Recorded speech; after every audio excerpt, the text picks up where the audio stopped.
이제 하나님의 말씀 이제 교독해서 읽겠습니다. 신약성경 요한복음 21장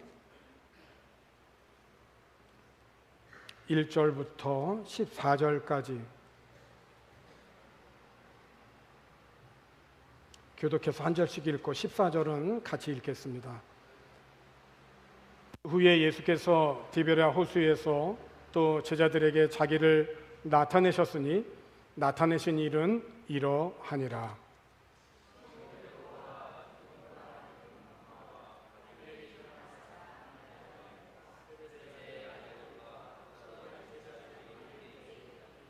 시몬 베드로가 나는 물고기 잡으러 가노라 하니 그들이 우리도 함께 가겠다 하고 나아가서 배에 올랐으나 그날 밤에 아무것도 잡지 못하였더니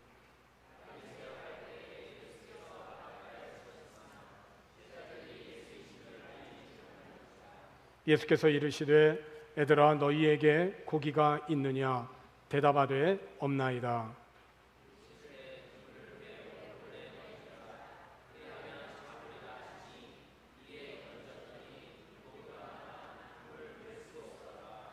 예수께서 사랑하시는 그 제자가 베드로에게 이르되 주님이시라 하니 시몬 베드로가 벗고 있다가 주님이라 하는 말을 듣고 겉옷을 두른 후에 바다로 뛰어 내리더라.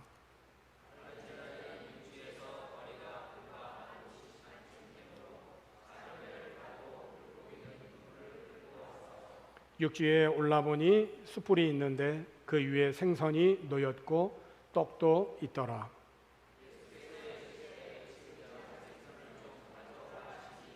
시몬 베드로가 올라가서 그물을 육지에 끌어올리니 가득히 찬 물고기가 153마리라. 이같이 많으나 그물이 찢어지지 아니하였더라.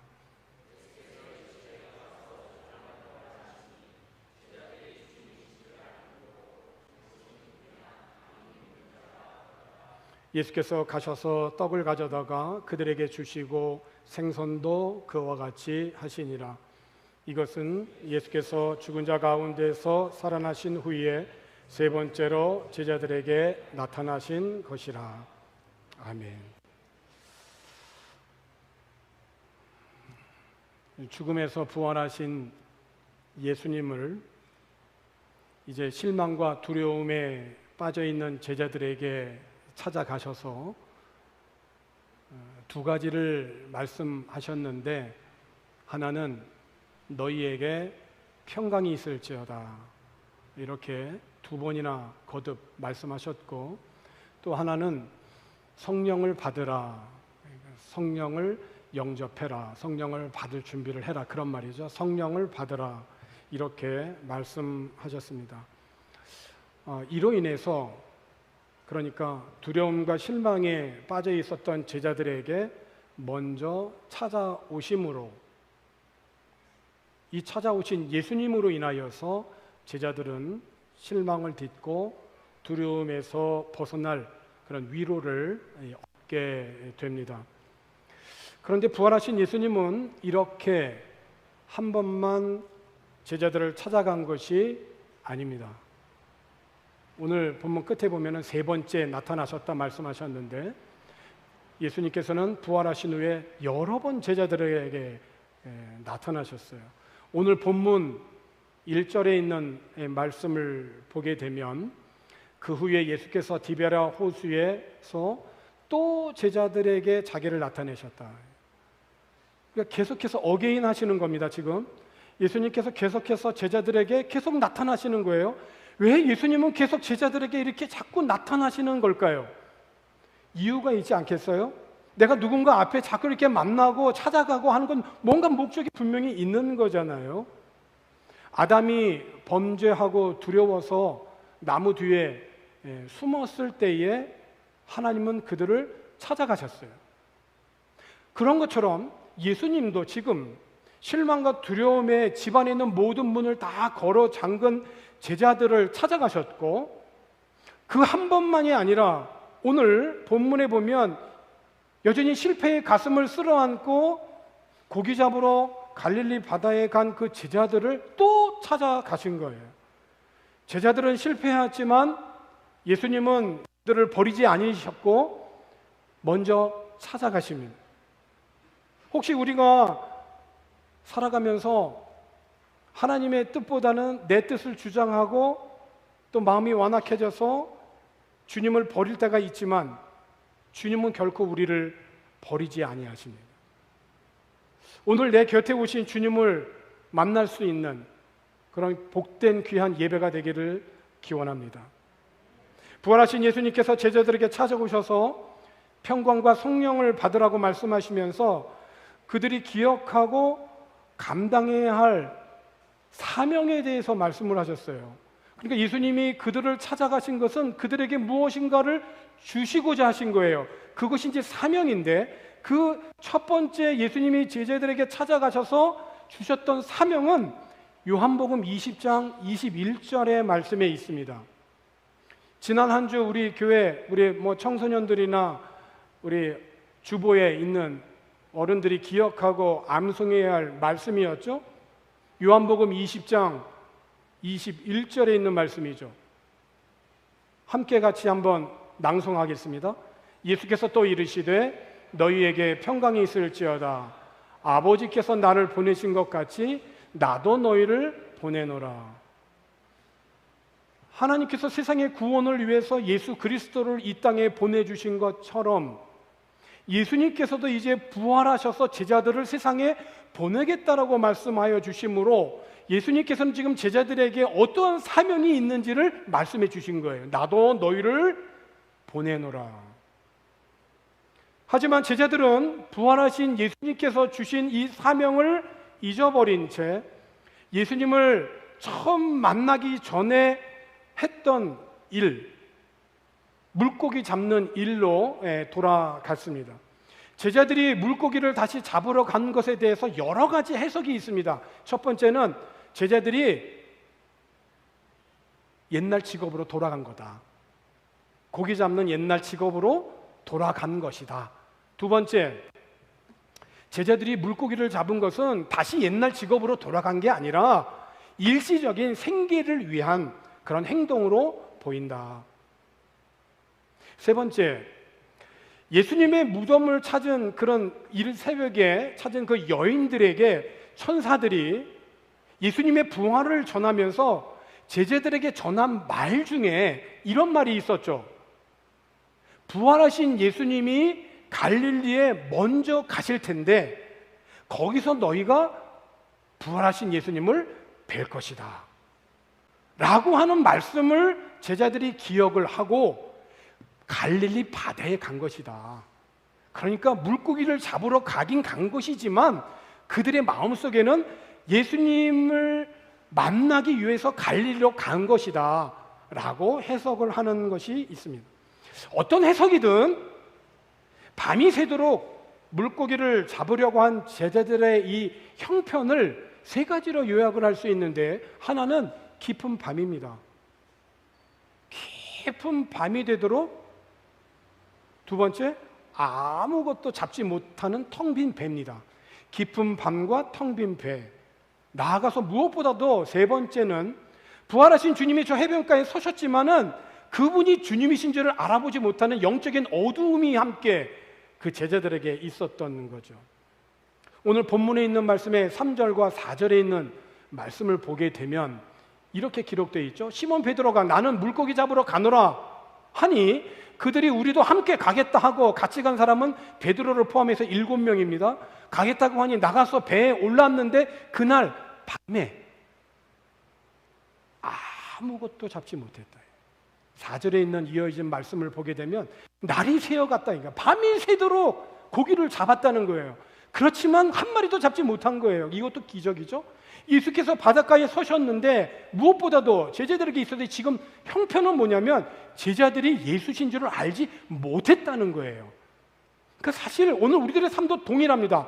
우리들의 눈에 보이지 않지만 영적인 그런 성령 하나님 예수님이 우리 가운데 있어도 우리들이 보지 못하는 영적인 어두움이 우리 가운데 있을 수도 있어요. 깊은 밤과 텅 빈 배 그리고 주님을 알아보지 못하는 영적인 어두움이 제자들이 그날 밤 갈릴리 바다에서 벌어진 그런 상황이에요. 오늘 저와 여러분들의 삶은 어떤가요?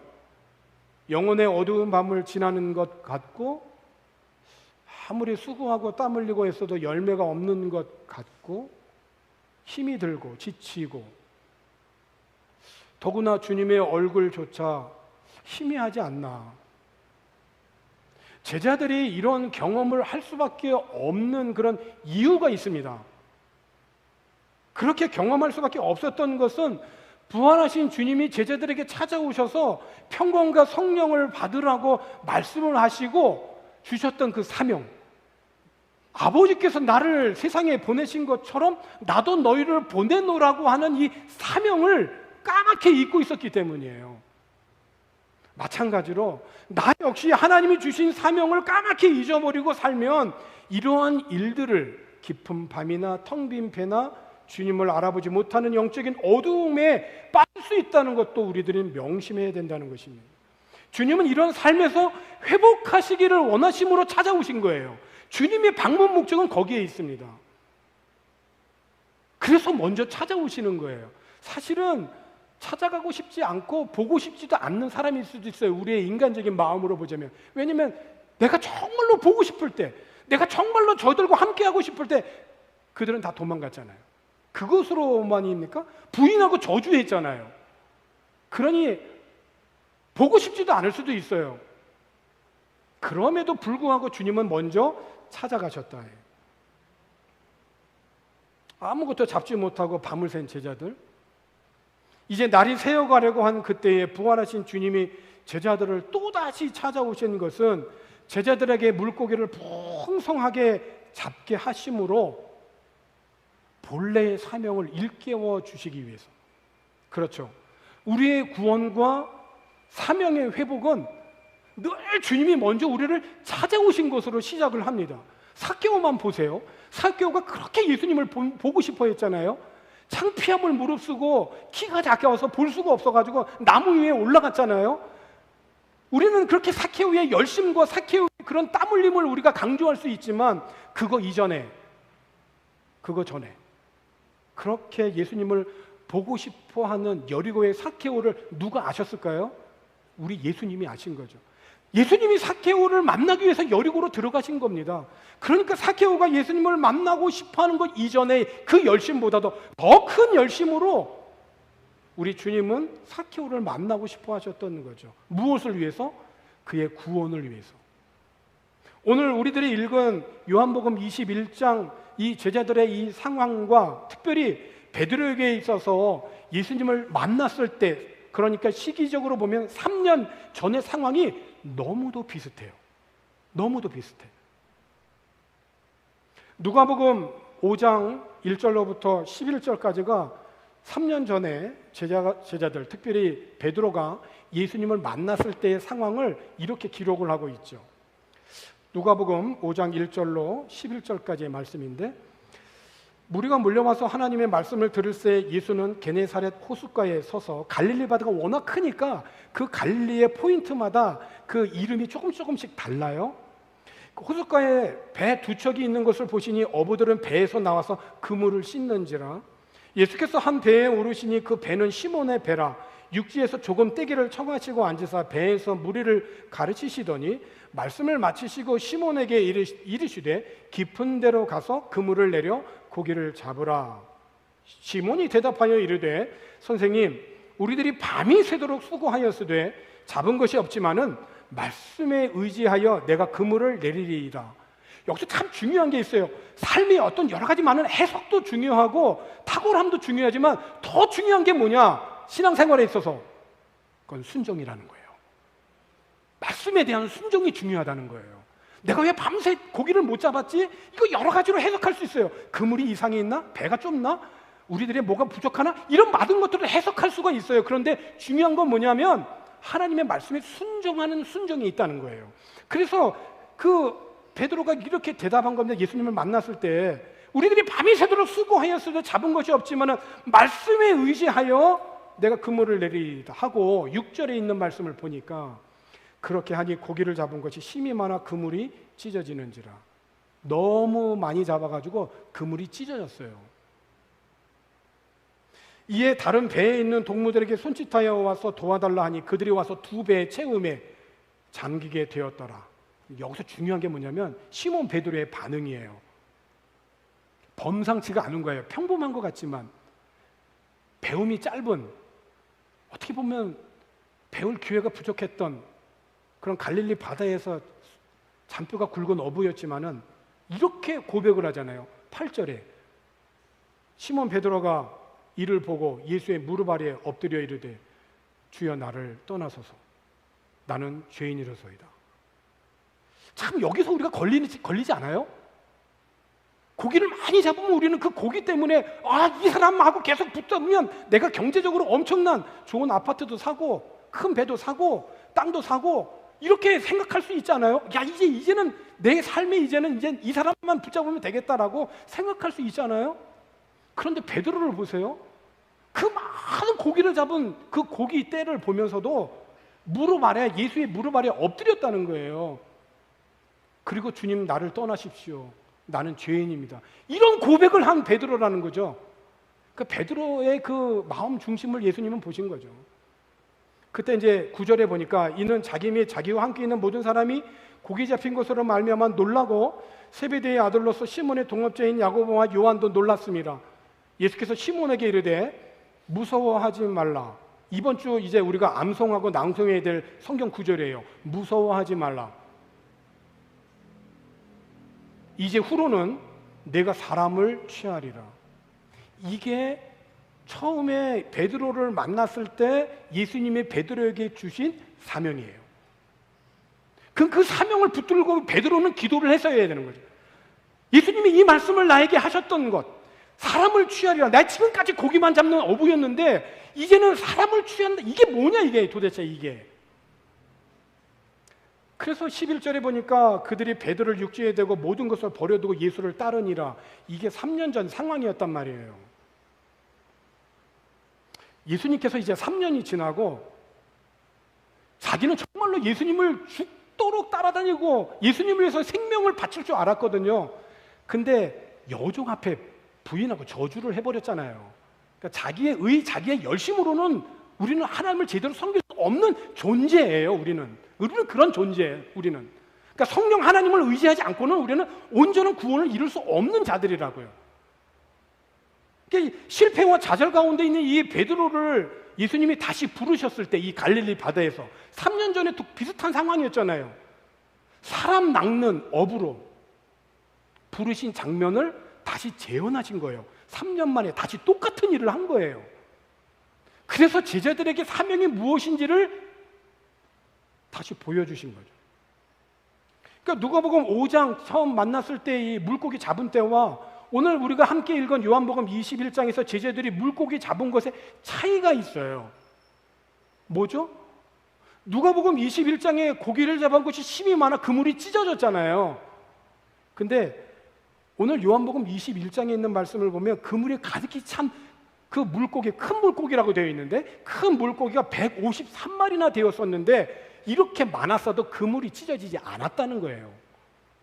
누가복음 5장에서는 찢어졌는데 요한복음 21장에서는 찢어지지 않았다는 거예요.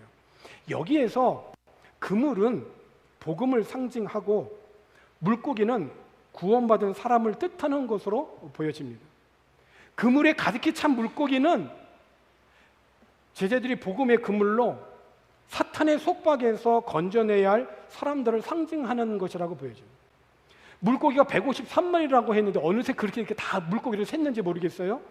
그 종류도 다양하지 않겠어요? 그물 속에 다양한 물고기가 들어있는 것처럼 구원받은 사람들이 각각이에요. 각각의 소명이 있는 거예요. 다른 거예요. 오늘 거룩한 주일에 하나님을 예배하는 이 자리에 나와 있는 우리들의 이 공동체만을 보세요. 남자가 있고 여자가 있고 어린 청소년들이 있으며 지금 70이 다 돼가는 시니어들도 있고 바교에서 10년, 20년, 30년 이렇게 살아오신 분도 계시지만 이제 여기서 몇 개월 안 돼서 어찌 보면 이 교회가 아직까지 우리에게는 좀 낯설은 다양하잖아요. 그런데 다 같이 한 자리에 모여서 지금 예배하고 있단 말이죠. 우리 모두는 각각 다르고 다양하지만 하나님의 사랑을 입어 구원받은 것은 똑같은 거죠.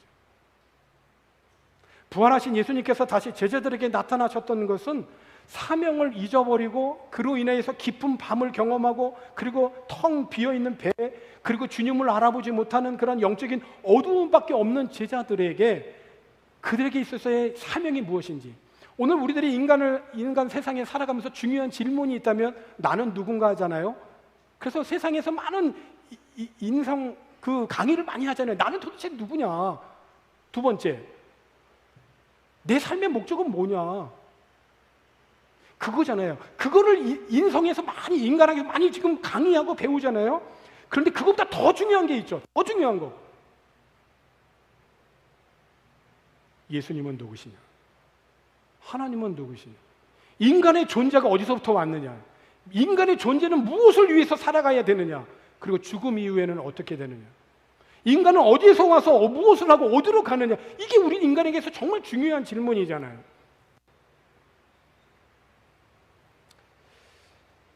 잃어버린 영혼을 구원하도록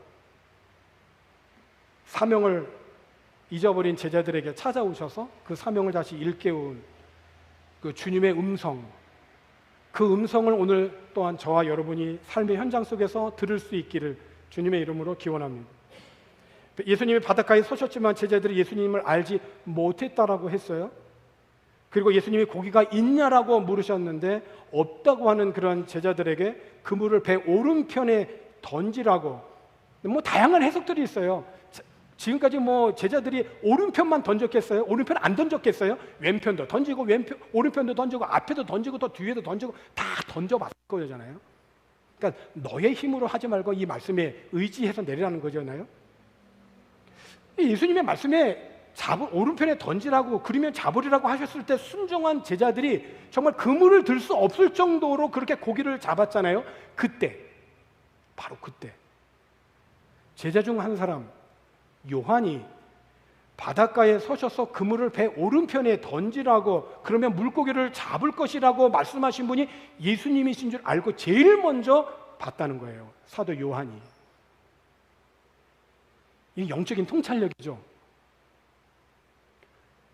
다른 제자들은 몰라요. 다른 제자들은 이게 웬일이냐고 이 많은 고기를 잡아 고기에 집중할 수 있는 그 시간에 사도 요한은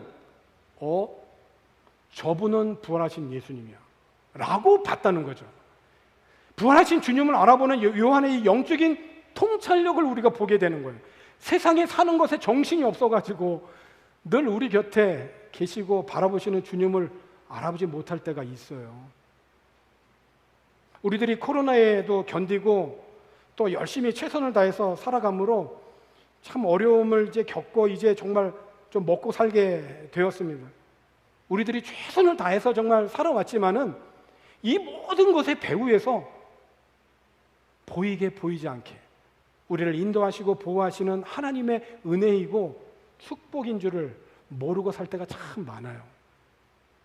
배가 가라앉을 정도로 물고기를 많이 잡는 경제적인 반전을 겪는 이 와중에 그 물고기에 집중하기보다 그물을 배 오른편에 던지라는 말씀을 하신 분이 예수님을 알아차린 그 요한의 영적인 통찰력이 오늘 우리들의 영적인 통찰력이 되어질 수 있기를 축복합니다.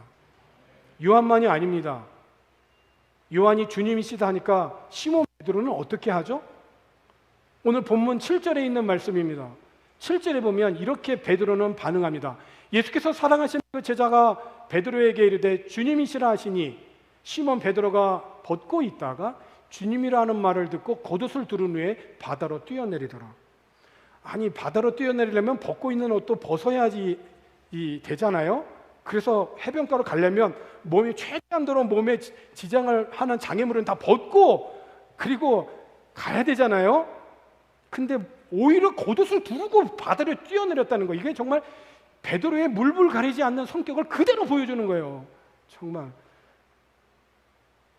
한편으로 말하면 주님을 향한 베드로의 열정인 것이죠.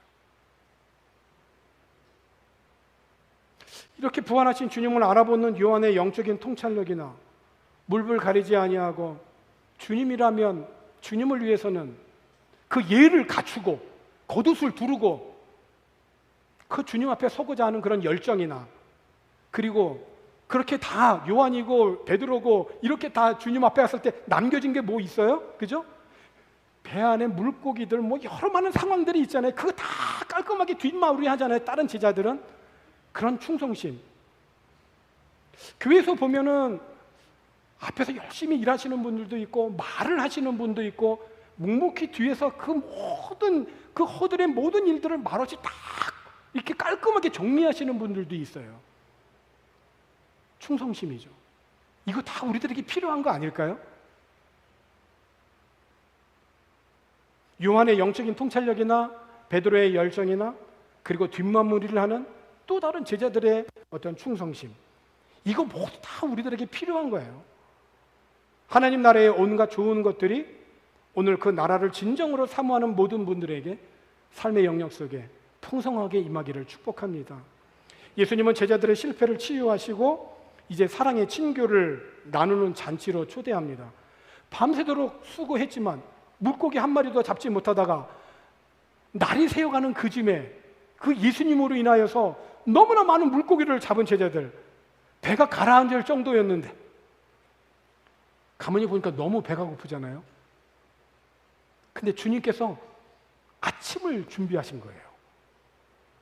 그러니까 제자들이 육지에 딱 올라와 보니까 아침 식사가 딱 준비되어 있는 거예요.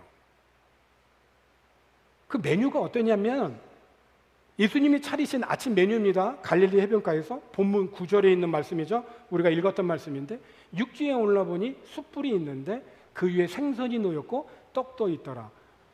한마디로 말하면 숯불구이와 떡입니다. 맛있겠죠? 얼마나 배고팠습니까? 생선과 떡은 좋은데 숯불이 마음에 걸리는 거예요. 누가? 베드로가. 왜 걸릴까요? 베드로가 예수님을 부인하고 저주한 게 숯불 앞에서 저주했거든요.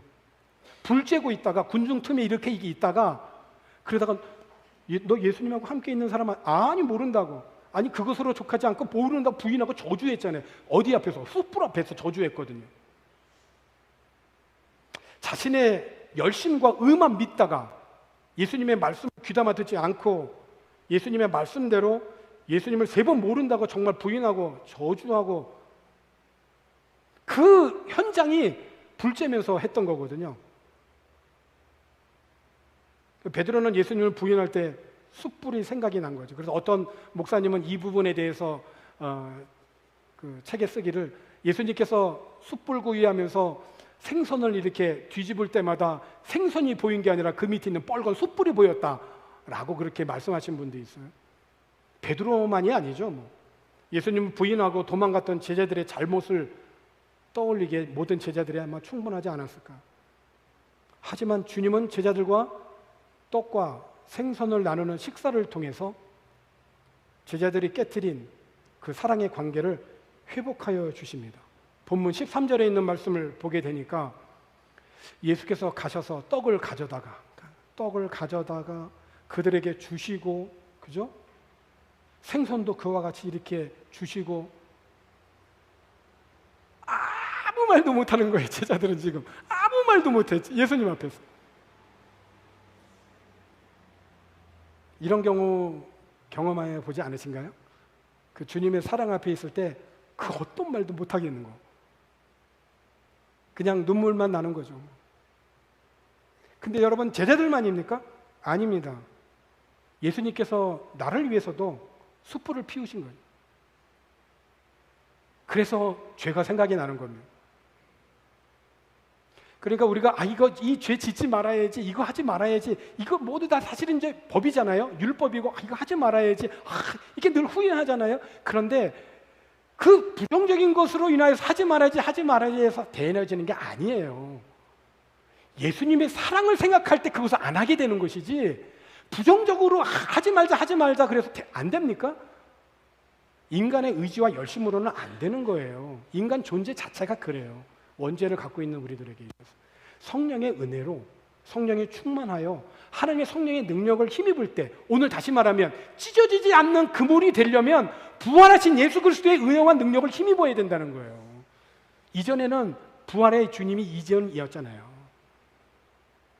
말씀을 통하여서 깊은 사귐 속에서 모든 죄를 우리들에게 용서해 주시고 회복해 주시는 그 찢어지지 않는 그물을 허락하여 주시는 그 부활의 주님의 은혜를 누릴 수 있기를 주님의 이름으로 축복합니다. 제자들이 그래서 그 갈릴리 바다에서 예수님을 3년 전에 만났던 그 바다에서 다시금 예수님의 사랑을 힘입어 사명의 자리에 섭니다. 그들이 전한 복음에 이전에는 찢어진 그물이었지만은 이제는 부활의 능력을 힘입어서 찢어지지 않는 그물이 되어 많은 영혼을 구원하고 하나님 나라를 세워 그 이래로 오늘에까지 이르게 된 것입니다. 이제 저와 여러분, 오늘 우리 교회에 이 귀한 사명을 주셨음을 기억하고 저와 여러분이 부활하신 예수님의 은혜와 사랑을 힘입어 잃어버린 영혼을 다시 구원의 자리로 초청하고 사명을 온전히 감당해 갈 수 있는 그런 우리 교회 되어지기를 주님의 이름으로 축원합니다. 하나님 아버지 감사합니다. 깊은 실패에도 다시 찾아오신 주님께 모든 죄를 용서받고 친밀한 사랑의 교제를 나눌 수 있도록 주님 인도해 주옵소서. 오늘 우리들의 삶에 오셔서 회복시켜 주시는 하나님, 다시금 사명을 일깨워 주신 하나님, 그 하나님의 은혜, 부활의 능력, 성령의 능력으로 힘입어 오늘 우리의 귀한 맡겨진 사명을 기쁨으로 즐거움으로 감당해가는 우리 교회와 성도들이 되도록 인도해 주옵소서. 예수님의 이름으로 기도하옵나이다. 아멘.